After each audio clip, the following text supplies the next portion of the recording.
2 जून 1947 जब दिल्ली के एक कमरे में करीब दर्जन भर लोग मिलकर करोड़ों लोगों का भविष्य लिखने जा रहे थे।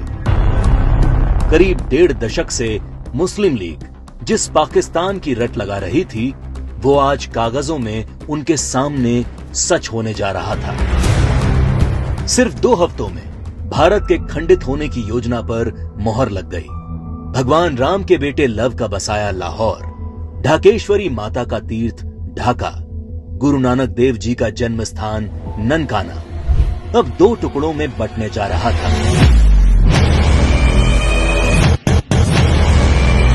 और अगर कोई इस विभाजन की योजना से अनभिज्ञ था, तो वो थी भारत की मासूम और निर्दोष जनता, जिस पर यह विभाजन कहर बनकर टूटने वाला था। 1947 को अंग्रेजों द्वारा किया विभाजन देश का पहला विभाजन नहीं था। अंग्रेज इससे पहले 1905 में भी बंगाल का विभाजन कर चुके थे, लेकिन उस विभाजन का पहले बंगाल में और फिर पूरे देश में इतना मुखर विरोध हुआ कि अंग्रेजों को 1911 में अपना फैसला वापस लेना पड़ा था। विभाजन का जो काम अंग्रेज 1905 में नहीं कर पाए, वो 1947 में करने में कैसे सफल हो गए? तो जो बात 1905 के बंगाल को 1947 के भारत से अलग बनाती है, वो है कांग्रेस पार्टी, मुस्लिम लीग और भारतीय कम्युनिस्ट। 1905 में बंगाल विभाजन के विरोध के बीच ही 1906 में मुस्लिम लीग का जन्म संयुक्त बंगाल के ढाका में हुआ।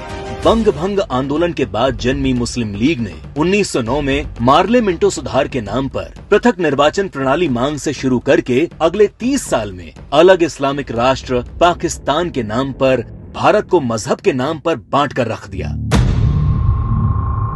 1920 के तुर्की के खलीफा के समर्थन में चलाए गए कांग्रेस के खिलाफत आंदोलन ने मुस्लिम कट्टरपंथियों को यकीन दिला दिया कि वे अपनी गैर जरूरी मांग पर भी कांग्रेस के नेतृत्व को मना सकते हैं। इसके बाद 1930 में अल्लामा इकबाल ने पहली बार मुस्लिम लीग के अधिवेशन में अलग इस्लामिक राष्ट्र की रूपरेखा रखी। इकबाल की कल्पना के इस अलग इस्लामिक देश के लिए पाकिस्तान नाम सबसे पहले चौधरी रहमत अली ने प्रयोग किया। जब 1933 के तीसरे गोलमेज सम्मेलन में चौधरी रहमत अली ने पाकिस्तान अभी नहीं तो कभी नहीं नाम के पर्चे बांटे और करीब 7 साल बाद 1940 में लाहौर अधिवेशन में मुस्लिम लीग ने पहली बार पाकिस्तान नाम के अलग इस्लामिक देश का प्रस्ताव पास किया और 1947 में 10 लाख लोगों की लाश पर चढ़कर एक अलग इस्लामिक देश बना लिया।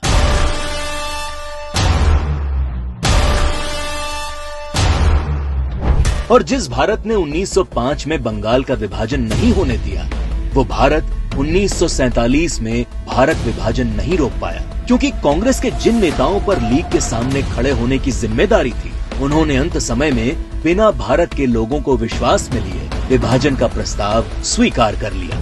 देश तोड़ने के इस खेल में एक हिस्सा भारत के कम्युनिस्टों ने भी निभाया, जब कम्युनिस्ट नेताओं ने भारत को 14 राष्ट्रों का समूह बताते हुए भारत विभाजन को मुस्लिम राष्ट्र के आत्मनिर्णय का अधिकार बता दिया। साल 1945 में अग्रणी कम्युनिस्ट सिद्धांतकार कॉमरेड जी अधिकारी ने मुस्लिम लीग की मांग को न्याय संगत बताते हुए एक थीसिस दी। उनके शब्दों में 1940 से कम्युनिस्ट पार्टी ने ये देखना शुरू कर दिया कि तथाकथित सांप्रदायिक समस्या वास्तव में बढ़ती राष्ट्रीयताओं की समस्या है, जिसे आत्मनिर्णय के अधिकार के माध्यम से हल किया जा सकता है। यदि हम इसके प्रगतिशील सार को देखें, तो पाकिस्तान की मांग वास्तव में पंजाब, पठान, सिंध, बलूचिस्तान और पूर्वी प्रांतों की मुस्लिम राष्ट्रीयताओं के क्षेत्रों के आत्मनिर्णय के अधिकार की मांग है। जब देश का विभाजन हकीकत बनना तय हो गया, तब सर रेडक्लिफ को भारत और पाकिस्तान की सरहद तय करने की जिम्मेदारी सौंपी गई। रेडक्लिफ इससे पहले कभी भारत नहीं आए थे। उन्हें भारत की सांस्कृतिक विरासत, सभ्यता, मूल्यों, तीर्थों के विषय में कोई जानकारी नहीं थी। 3 सप्ताह में तय कर लिया गया कि कौन सा हिस्सा पाकिस्तान कहलाएगा और कौन सा हिस्सा हिंदुस्तान।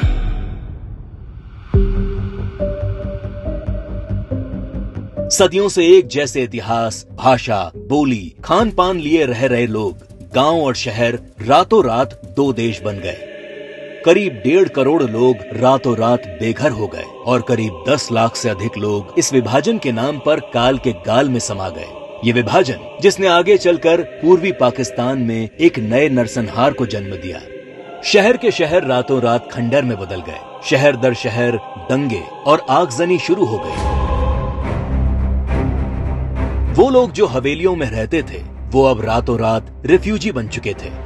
अपना सब कुछ लुटाकर लोग सड़ी गर्मी और बरसात में मीलों तक फैले काफिले हजारों की तादाद में अपनी जान बचाकर चले आ रहे थे। सबसे बुरा हाल महिलाओं का हुआ, जिन्हें इस विभाजन की सबसे क्रूर कीमत चुकानी पड़ी।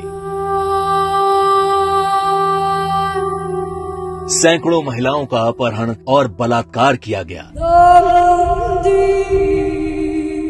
1940 के दशक में भारत की ही भांति नरसंहार झेलने वाले यहूदियों की विभीषिका को आज पूरा संसार जानता है।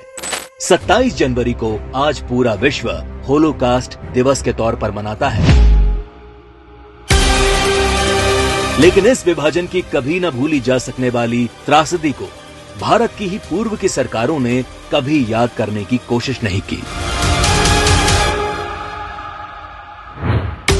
विभाजन विभीषिका दिवस 14 अगस्त का दिन विभाजन विभीषिका का स्मरण करने का दिन है। 14 अगस्त का दिन अटल जी की इन पंक्तियों को दोहराने का दिन है।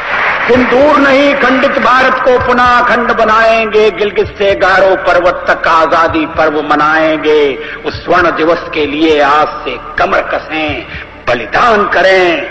जो पाया उसमें खो न जाएं, जो खोया उसका ध्यान करें, जो खोया उसका ध्यान करें।